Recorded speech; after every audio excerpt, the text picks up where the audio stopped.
안녕하세요. 30대 직장인 SS준입니다. 이번 편은 라이프 사이클 펀드 대표 상품인 TRF, TDF, TIF에 대해 공부를 해보았습니다. 많은 직장인분들께서 개인연금저축과 퇴직연금, IRP 등 하고 계실 텐데 저 또한 마찬가지로 조금씩 하고 있습니다. 다만 요즘 경기도 안 좋고 이미 놓고 있던 연금 수익률이 많이 저조해 매달 납입만 하고 예수금을 그대로 놔뒀었는데 요즘 나스닥이 저점을 찍고 상승 중인 것 같아 다시 매수해볼까 해서 공부를 하게 되었습니다. 물론 아직 확신은 없어 비위험 자산에 매수해볼 생각인데 보통 비위험 자산은 TRF, TDF, TIF 등을 매수하시더라고요. 그래서 이번 편은 위험 자산과 비위험 자산이 무엇인지, 그리고 투자 한도는 어떻게 되는지, 또 연금 세액 공제와 환급금은 어떻게 되는지, 그리고 라이프 사이클 펀드 대표 상품인 TDF, TIF, TRF의 특징들을 알아볼 생각입니다. 먼저 퇴직연금은 노후 생활을 보장하기 위한 성격을 띠고 있어 안정성을 중요시하는 상품으로 손실의 위험이 있는 투자에 있어서는 주식 비율이 낮은 상품에 투자하도록 근로자 퇴직급여 보장법 시행규칙에 의해 30%를 제한을 두어 70%만 위험 자산에 투자가 가능하게 해놓았습니다. 물론 비위험 자산에는 제한 없이 100% 모두 다 투자가 가능합니다. 여기서 말하는 위험 자산은 원금 손실 가능성이 상대적으로 큰 상품을 말하는데 주식 비중이 40% 넘는 주식형, 주식혼합형 펀드, ELS, ETF, 상장 리츠, 상장 인프라 펀드 등이 있습니다. 단 ETF 중 인버스, 레버리지나 파생 상품에는 투자 제외가 되겠습니다.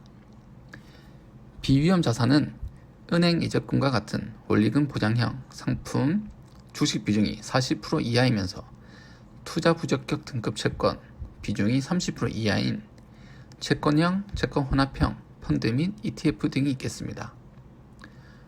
보통 적립금의 위험자산 70, 비위험자산 30%를 투자를 많이 하시곤 하는데 올해에는 아마 비위험자산 투자를 더 많이 하실 것 같습니다.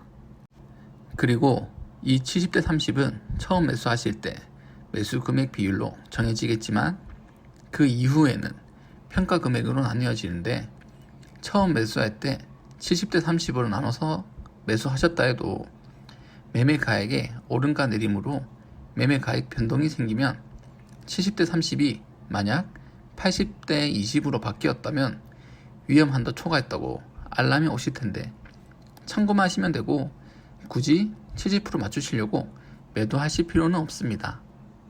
단 매달 연금을 월 납부하셨다면 적립금이 생기셨을 텐데 그 적립금으로 위험 자산에는 추가 매수가 안 되시고 비위험 자산 상품을 투자하셔서 비율을 맞춰야 위험 자산에 다시 투자를 하실 수 있습니다. 그리고 비위험 자산이라도 조금 더 공격적으로 투자가 가능하신데 그 방법은 조금 뒤에 설명을 드리겠고 연말정산에 연금 세액 공제와 환급금이 어떻게 되는지 설명을 먼저 드리겠습니다. 먼저 개인연금저축과 퇴직연금을 합쳐서 연 700만원에 대해 세액 공제를 받을 수 있는데 개인연금저축은 400만원이, 퇴직연금은 300만원이 되겠으며 연봉에 따라 세금 환급률이 달라지는데 본인 연봉이 5,500만원 이하시라면 세금 환급률은 16.5%가, 초과시라면 13.2%가 되겠습니다. 그럼 본인이 올해 700만원을 연금에 넣으셨고 연봉이 5,500만원 이하시라면 16.5%로 계산하여 총 세금 환급금은 111만 5천원이 되겠으며 5,500만원 초과시라면 13.2%로 92만 4천원이 되겠습니다. 즉, 이 연금 납입만으로도 연에 약 13% 이상의 확정 수익을 얻을 수 있는 겁니다. 거기다 현재 경기가 안 좋아 지수들이 많이 내려왔다가 약간 반등하고 있는 구간이므로 10년 이상 장기를 보고 투자를 하신다면 연금 수익률도 꽤 쏠쏠할 것 같습니다. 다만 주의하셔야 될 것은 중간에 해지할 경우 그동안 받은 세금 환급액 등을 토해내야 돼서 이 부분은 주의하셔야 되겠고, 내년부터 소액공제가 900만원으로 상향이 된다고 하는데 이건 또 다른 변동사항들을 체크하여 제가 따로 한번 정리해 보겠습니다. 그럼 이제 오늘의 주제로 들어가 보도록 하겠습니다. 보통 퇴직연금 비위험 자산에 어떤 상품들을 매수하시는지 조사해보고 주위 지인분들께 여쭤보니 역시 TDF, TIF, TRF 상품들을 많이 추천을 해주셨습니다.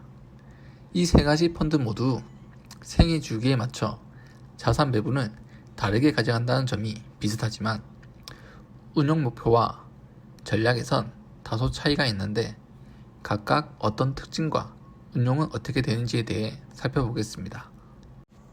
첫 번째로 보실 상품은 TDF가 되겠습니다. 저도 제 퇴직연금에는 TDF 상품만 사놓았는데 이 상품은 근로자 은퇴 날짜에 맞춰 펀드 매니저가 알아서 주식과 채권 비중을 조절해주는 펀드입니다. 투자자 생애 주기에 맞춰 글로벌 자산 배분과 함께 주기적인 포트폴리오 리밸런싱이 이루어지는데 만약 은퇴가 3년밖에 남지 않으셨다면 공격적으로 운영하기엔 위험 부담이 너무 크므로 주식 비중을 낮추고 배당주나 국채 등의 비중을 높여 안전적으로 운영을 해주는데 난 퇴직이 3년밖에 남지 않았지만 지금 현재 지수 등 많이 내려와 있고 3년 안에 반등하여 지수가 최고점에 도달할 거다라고 판단하신다면 TDF 2050을 매수하셔서 2030에 비해 보다 공격적으로 운영이 가능합니다. 이런 방식이라면 이론적으로 퇴직연금의 94%까지 주식에 투자를 할 수가 있습니다. TDF 2050이나 2030은 앞에 숫자 두 자리가 출생 연도를 가리키고 뒷자리는 은퇴 예상 시점이 되겠습니다. 저 같은 경우엔 45년에 은퇴 예상 시점으로 잡아놓고 TDF 2045 상품을 투자를 해놓았습니다. 무튼 이런 방식도 있다는 것을 알려드리고 싶었고 보통 본인 은퇴 시점을 예상하여 본인에 맞는 TDF를 매수함으로써 퇴직 시점이 많이 남았을 땐 고수익을 추구하다가 퇴직 시점이 가까이 다가왔을 땐 알아서 주식 비중을 낮추고 채권과 배당주 등의 비중을 올리는 리밸런싱을 해줌으로써 신경을 덜 쓰고 안정적이게 알아서 운영해주어 인기가 많습니다. 물론 이렇게만 보면 장점만 있는 것 같지만 신경을 덜 쓰고 알아서 운용을 해주지만 그만큼 수수료가 다소 비싼 단점이 있습니다. 이 TDF는 은퇴 시점까지 장기적으로 매달 매수하면서 가져가는 상품인데 일반 펀드에 비해 다소 비싼 수수료를 매년 납부하기에 TDF 말고 TRF를 매수하시는 분들도 많습니다. 이 포트폴리오 구성은 제가 가진 상품의 자산 구성과 업종 구성인데 참고하시라고 한번 들고 와봤습니다. 아무래도 퇴직 시점이 많이 남아있기에 주식 비중이 큰 것을 알 수가 있고 보유 종목도 알 수가 있습니다. 이 보수는 제가 매수한 상품의 수수료를 들고 와봤으며 TDF마다 펀드 보수가 다 다르기에 참고만 하시면 되겠습니다. 다음은 TIF가 되겠습니다. TIF는 현금 흐름이 발생하는 부동산, 인프라, 배당주, 채권 등 인컴 자산에 분산 투자하는 펀드입니다. 그만큼 낮은 변동성을 가지는 것이 특징인데 이 펀드를 매수하는 분들은 대다수가 은퇴하신 분들이 되겠고 그간 축적해온 자금을 일시에 맡겨 장기적 현금 흐름으로 변화하는 용도로 이용하고 있습니다.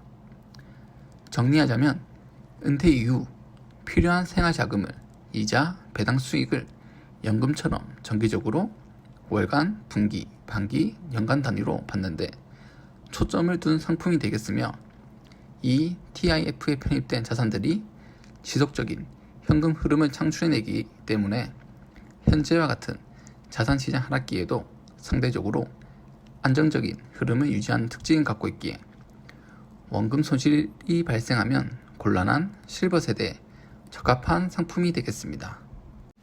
물론 원금 손실 가능성이 낮고 안정적인 투자를 선호하시는 보수적인 투자자들에게도 좋은 상품이 되겠습니다. 아래 포트폴리오 구성은 예로 TIF 상품 하나를 검색해서 구성을 두고 와본 것으로 참고만 하시면 되겠습니다. TDF와 달리 자산 구성이 단순하며 보수는 TDF와 마찬가지로 조금 센 편입니다. 그리고 이 상품 또한 전체 자산 비중 종목을 보여주며 그중 보유 종목 탑10을 보여줘서 한번 참고하시라고 들고 와봤습니다. 다음은 TRF가 되겠습니다.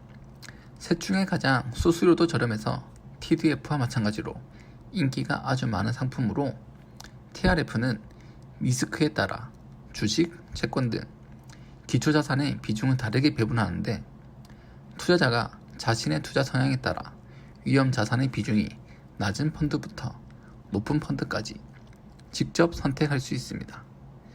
TDF처럼 TRF도 상품명을 보면 숫자가 있는데 코덱스 TRF 7030, 3070 등을 예로 들면 TRFD 숫자는 글로벌 선진국 주식과 국내 채권 비율을 의미하는 것으로 7030은 주식 70%, 채권 30%, 3070은 주식 30%, 채권 70% 비율로 구성되어 있다는 것을 나타냅니다. 아래 포트폴리오는 코덱스 TRF 3070에 대한 자산 구성을 참고하시라고 들고 와보았습니다. 3070이라 채권 비중이 높은 것을 알 수가 있고 수수료를 보시면 TDF가 0.74%에 비해 엄청 낮은 것을 알 수 있습니다. 보유 종목도 한번 참고하시면 되겠습니다. 이렇게 세 가지 상품에 대해 각각 알아보았는데 먼저 어떤 상품을 선택하실 때 본인의 퇴직 시점을 고려하여 상품을 선택하셔야겠으며 각 상품마다 운용 수익률이 다 나올 겁니다. 그걸 바탕으로 상품별 운용 수익률을 비교하시면 조금 더 상품을 선택하기가 쉬워지실 겁니다. 물론 과거 수익률을 너무 맹신하시면 안 되겠습니다. 과거가 아무리 좋았다 한들 그게 무조건 미래에도 나에게 그만큼의 수익을 주지 않을 테니까요. 그리고 아까도 말씀드렸듯이 운용 보수를 잘 따지셔야 됩니다. 장기간 투자하는 상품인 만큼 운용 보수, 판매 보수 등이 저렴한 상품이 유리합니다. 처음에는 별 차이가 없어 보이더라도 매달 발생하는 보수가 장기간 누적되면 복리 효과를 일으켜 수익률에 적지 않은 영향을 미칠 수 있기 때문입니다.